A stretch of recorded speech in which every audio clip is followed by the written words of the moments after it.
구약성경 창세기 31장 43절부터 55절까지의 말씀 한 절씩 교독하도록 하겠습니다.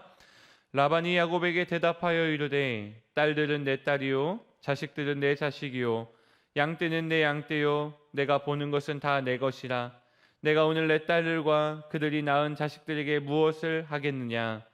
이제 오라. 나와 내가 언약을 맺고 그것으로 너와 나 사이에 증거를 삼을 것이니라. 이에 야곱이 돌을 가져다가 기둥으로 세우고 또 그 형제들에게 돌을 모으라 하니 그들이 돌을 가져다가 무더기를 이루매 무리가 거기 무더기 곁에서 먹고 라반은 그것을 여갈 하두다라 불렀고 야곱은 그것을 갈르엣이라 불렀으니 라반의 말에 오늘 이 무더기가 너와 나 사이에 증거가 된다 하였으므로 그 이름을 갈르엣이라 불렀으며 또 미스바라 하였으니 이는 그의 말에 우리가 서로 떠나 있을 때에 여호와께서 나와 너 사이를 살피시옵소서 함이라. 만일 내가 내 딸을 박해하거나 내 딸들 외에 다른 아내들을 맞이하면 우리와 함께할 사람은 없어도 보라 하나님이 나와 너 사이의 증인이 되시니라 함이었더라. 라반이 또 야곱에게 이르되 내가 나와 너 사이에 둔 이 무더기를 보라. 또 이 기둥을 보라. 이 무더기가 증거가 되고 이 기둥이 증거가 되나니 내가 이 무더기를 넘어 내게로 가서 해하지 아니할 것이요 내가 이 무더기 이 기둥을 넘어 내게로 와서 해하지 아니할 것이라. 아브라함의 하나님 나홀의 하나님 그들의 조상의 하나님은 우리 사이에 판단하옵소서 하며 야곱이 그의 아버지 이삭이 경외하는 이를 가리켜 맹세하고 야곱이 또 산에서 제사를 드리고 형제들을 불러 떡을 먹이니 그들이 떡을 먹고 산에서 밤을 지내고. 같이 읽겠습니다. 라반이 아침에 일찍이 일어나 손자들과 딸들에게 입맞추며 그들에게 축복하고 떠나 고향으로 돌아갔더라. 아멘. 할렐루야. 오늘도 함께 예배하시는 모든 성도님들 사랑하고 축복합니다. 오늘의 말씀을 보시면 야곱과 라반이 일종의 상호 불가침 조약을 맺고 헤어지는 장면을 보여줍니다. 그러나 이것은 무슨 공식적인 조약인 것보다 두 개인이 화해 그리고 깨끗한 과거 청산의 의미가 큽니다. 즉 도망하듯 귀향하고 있는 야곱을 죽일 듯이 추격했던 라반은요, 그동안 서로 간에 있었던 불미한 점, 섭섭한 점 모든 것을 깨끗이 덮어두고 혹시 유감, 원망 그대로 두면 두 집안 사이에 장차 있을지도 모르는 갈등을 재현을 미연에 방지하기 위해서 이처럼 야곱과 서로 언약을 맺었던 것입니다. 이유가 어찌됐든 간에 중요한 것은 이것입니다. 야곱과 라반이 과거 청산, 화해를 위해 언약을 맺게 된 것은 하나님의 간섭이 있었기에 가능한 일이었다라는 것입니다. 하나님께서 우리의 삶에 간섭하시는 은혜, 그 은혜를 돌아보시면서 오늘 이 하루의 첫 시간 야곱의 이야기를 통하여 우리에게 어떤 말씀을 하시는지 하나님의 음성에 귀 기울이시는 저 여러분 되기를 소망합니다. 우리가 살아가다 보면 이런 사람과도 계속 교제해야 합니까 하나님? 이라는 질문을 던지고 싶을 때가 한두 번이 아닙니다. 정말 그 사람들을 만나다 보면 시험에 들 때도 있고 같은 교회의 교인인데도 불구하고 그 사람과 있으면 너무나도 마음이 불편할 때가 있습니다. 라반의 태도를 보면 딱 그 말이 떠오릅니다. 적반하장도 이런 적반하장이 없습니다.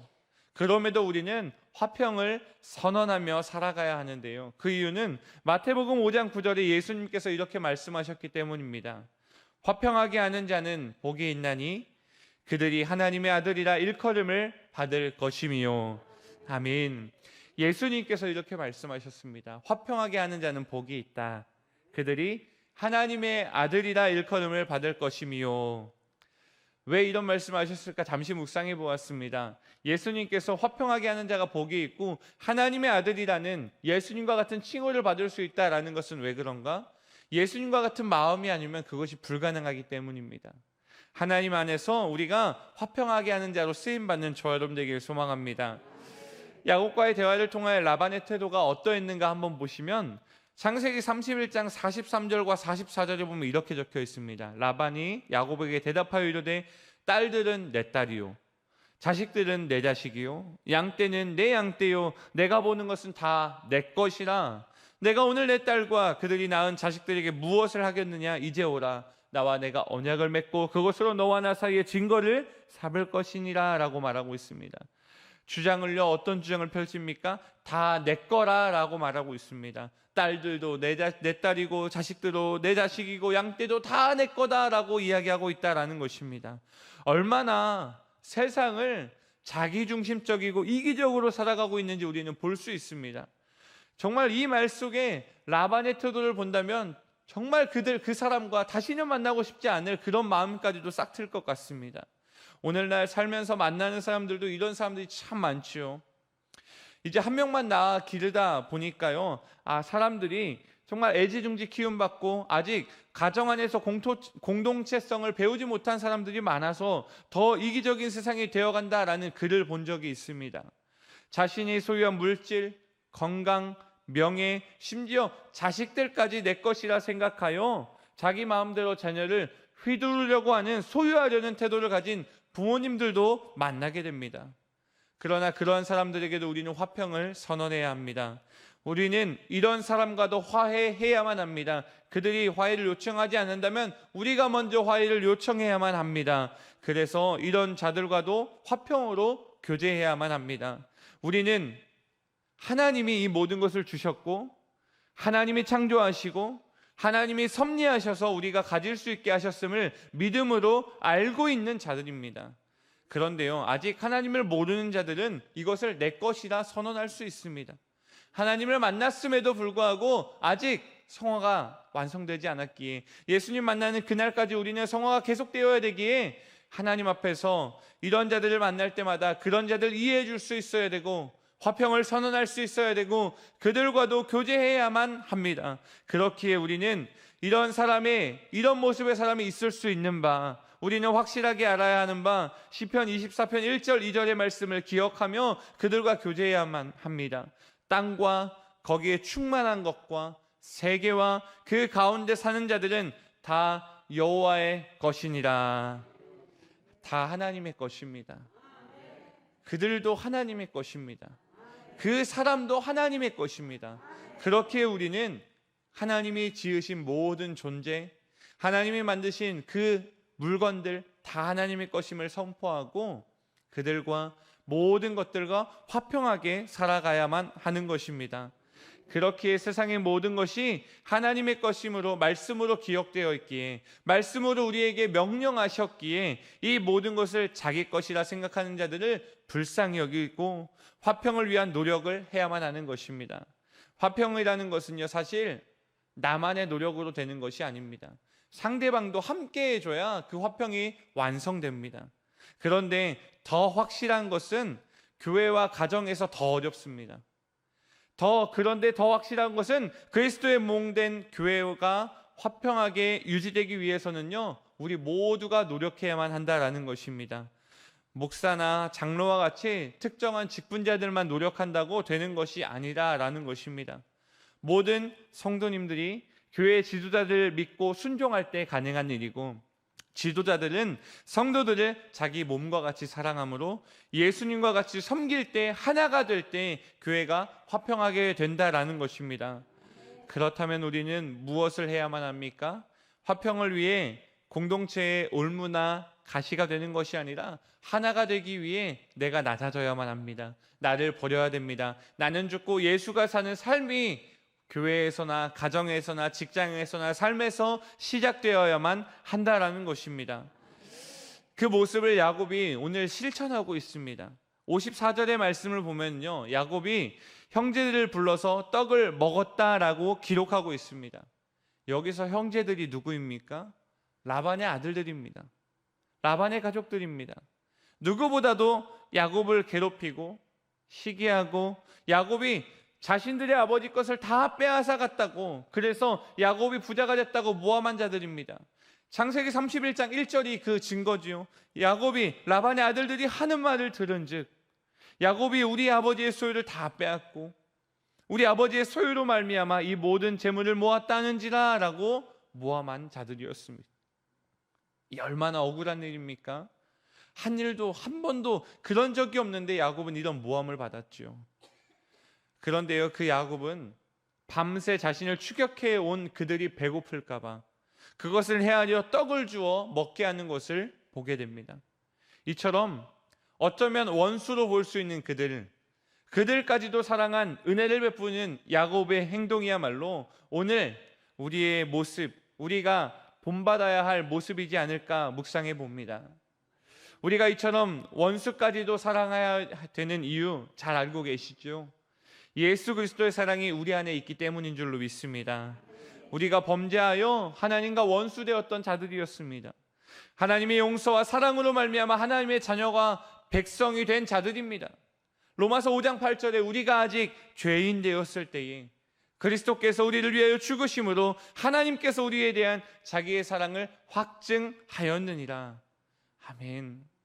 우리가 아직 죄인 되었을 때에 예수님께서 죽으심으로 그 사랑을 확증하여 주셨습니다. 예수의 그 사랑 우리는 분명히 알고 있는 자들입니다. 오늘 말씀을 통하여서도 야곱이 실천하는 것을 우리는 볼 수 있습니다. 아들들이 야곱에게 한 번도 사과한 적이 없을 것입니다. 라반도요, 심지어 정말 내로남불하면서 나타나서 다 자기 것이라고 말할 때에도 이 모든 것을 품고 화평으로 언약을 맺어주고 있습니다. 하나님의 은혜와 사랑을 입은 자로서 우리의 이웃, 나아가 우리의 원수까지도 품어줄 수 있는 넓은 마음을 가진 실력자들 되길 소망합니다. 예수님께서 우리에게 기도를 가르쳐 주실 때에 이렇게 말씀하신 부분이 있습니다. 우리가 우리에게 죄 지은 자를 사하여 준 것 같이 우리의 죄를 사하여 주옵시고 라고 가르쳐 주셨습니다. 특별히 우리는 예수 그리스도의 제자된 자로서 이 기도를 실천해야 하는 사명이 있습니다. 이 기도가 그냥 내 입속에서 외쳐지는, 내 입속에서 맴도는 말로만 끝나는 것이 아니라 말하고 선포하고 실천하는 모습이 필요하다라는 것입니다. 그리하여 죄인 된 자들을 사랑하라는, 그리고 우리에게 가르쳐 주신 기도를 행함으로 원수까지도 먼저 사랑할 때에 이 세상은 그리스도의 참된 사랑으로 가득하게 될 줄로 믿습니다. 오늘의 말씀을 정리해 보고자 합니다. 속임과 격분, 불만으로 얼룩진 라반은요, 야곱의 불편한 관계는요, 서로 간에 맺은 화평의 조약으로 모두 해소되었습니다. 물론 하나님의 강력한 섭리와 손길이 있었습니다. 결국 이것은 모든 인간 관계의 화평의 열쇠는 하나님께 있다라는 것을 기억해야 하고, 하나님께서 이렇게 화평의 길을 열어주실 때에 순종해야 하고, 하나님께서 이 모든 섭리 가운데 우리에게 화평을 명하실 때에 내가 먼저 그들에게 화평을 선언할 수 있는 모습 또한 필요하다라는 것입니다. 하나님의 신기하고 놀라운 섭리가 우리의 삶의 순간순간 존재하고 있습니다. 그것을 믿고 하나님의 그 오묘한 신비, 오묘한 간섭, 오묘한 손길, 그 순간에 우리가 할 수 있는 것이 무엇입니까? 화평을 선언하고 그 순간에 순종하고 우리 교회와 가정과 삶, 그리고 만나는 모든 사람들에게 화평의 조약을 맺은 것처럼 그들을 섬길 수 있어야 되고, 원수에게 냉수 한 잔 대접하고 그들에게 사랑으로 대하고 그 사랑으로 점차 섬기며 나갈 때 그들도 하나님을 알게 될 것이고, 하나님 안의 교제가 시작될 것이고, 우리 교회는 아름다운 교회, 칭찬받는 교회가 될 줄로 믿습니다.